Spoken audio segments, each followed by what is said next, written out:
Bonjour à tous. Dans cette vidéo, je vais vous parler des vases d'expansion. Comment il doit être gonflé, à quoi il sert et comment il est conçu. Un vase d'expansion est un récipient. Il peut prendre plusieurs formes. Carré, rectangulaire, rond, sous forme de ballon. Il peut avoir plusieurs formes. Un vase d'expansion est un récipient divisé en deux parties par une membrane.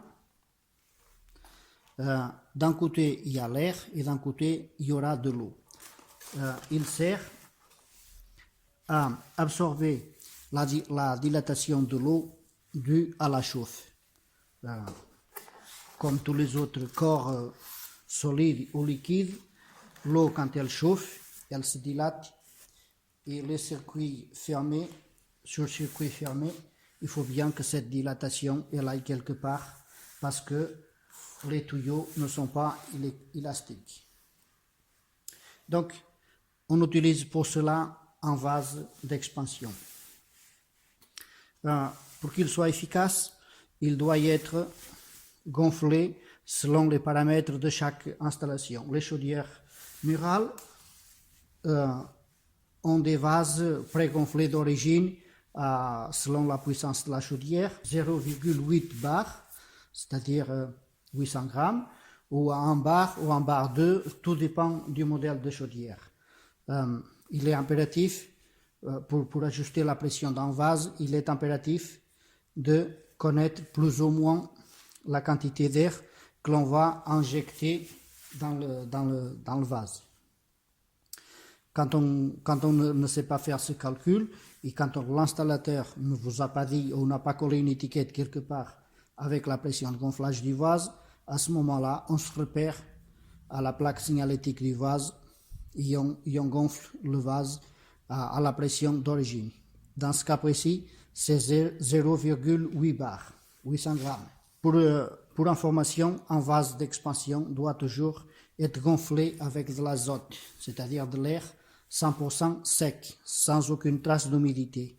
Mais il faut se dire que de nos jours, presque personne ne fait ça. Vous surveillerez la personne qui vient faire la maintenance de votre chaudière. La majorité ne gonfle même pas le vase d'expansion si on ne leur demande pas. Donc, quand ils le gonflent, ils font ça avec une pompe à vélo. Dans mon cas, je vais utiliser une petite pompe de voiture qui fait exactement le même effet. Pour gonfler un vase, on utilise la valve. C'est une valve équivalente à celle d'un pneu de voiture ou de vélo. Il faut absolument que l'orifice qui lie le vase à l'installation de chauffage soit débranché. Si on n'est pas dans la possibilité de débrancher cet orifice, parce que souvent c'est derrière les chaudières et tout, dans ce cas, il faut vider l'installation de chauffage et défaire un raccord ou ouvrir un purgeur ou quelque chose pour mettre l'opposé de la membrane, c'est-à-dire le côté chauffage, absolument à pression atmosphérique, sans aucune pression, pour qu'on puisse gonfler le vase de manière efficace avec la bonne quantité d'air. Donc, moi ici, je suis en atelier, je vais donc utiliser mon petit appareil, mais tout d'abord, je vais voir s'il y a de la pression dans le vase. Il y en a. J'appuie ici avec un tournevis et je constate qu'il y a de la pression. Donc je vais mettre mon petit compresseur en route et je reviens. Voilà, j'ai mis donc le compresseur en route et je constate, bon je l'ai vidé aussi, mais je constate que il y a quasiment plus de pression dedans.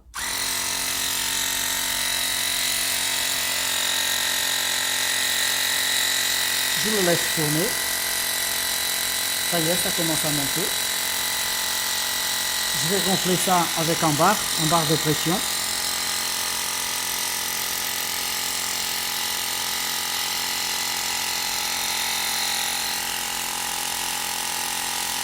« 0,5, 6, 7, 0,8 bar bientôt.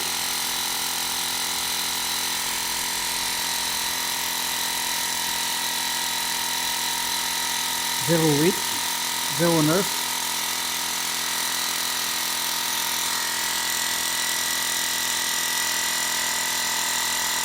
Et en bas.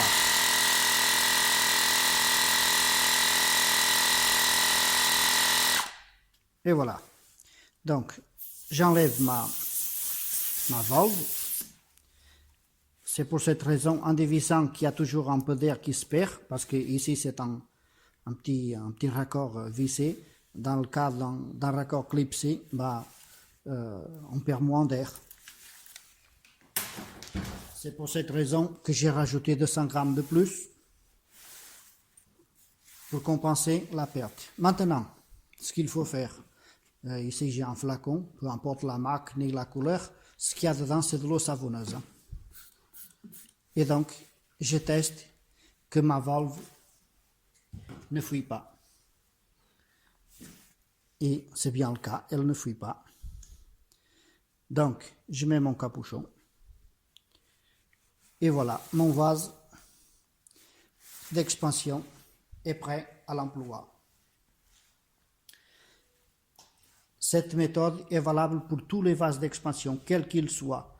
En conséquence, moi je conseille toujours de défaire le côté chauffage ou alors ouvrir un radiateur de manière à ce que l'installation d'eau ne s'oppose pas à la pression de gonflage du vase, parce que ça fausserait vraiment tout le gonflage. Dans le cas où la valve est fouillable, ce qui est le cas de celle-ci, voici mon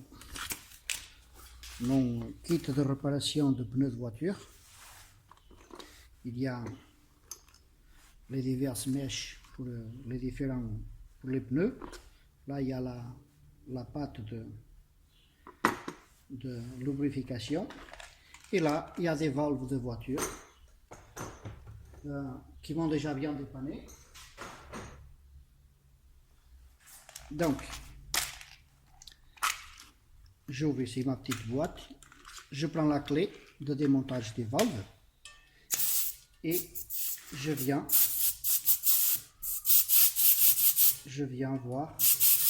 démonter la valve.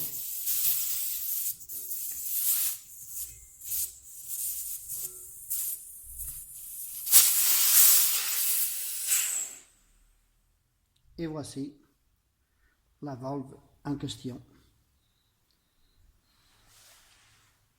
C'est à quelque chose près. Le même système qu'il y a à quelque chose près, le même système que j'ai ici.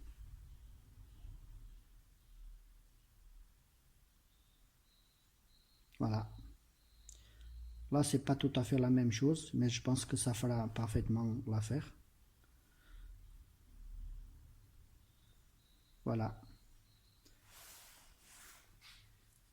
Donc, je fais ça ici.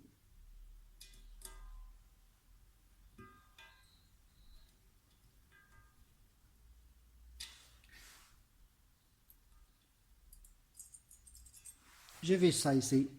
Et maintenant, mon petit vase d'expansion est prêt à être gonflé à nouveau. Donc voilà, personnellement, j'en ai déjà réparé plein comme ça, des vases d'expansion, en changeant de la valve.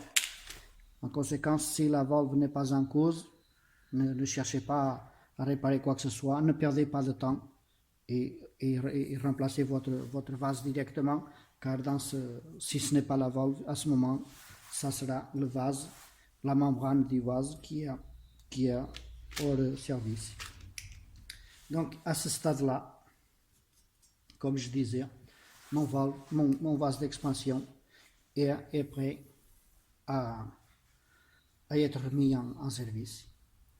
Voilà, j'espère que cette vidéo vous aura servi. N'hésitez pas à liker et à vous abonner à la chaîne. Merci et à bientôt.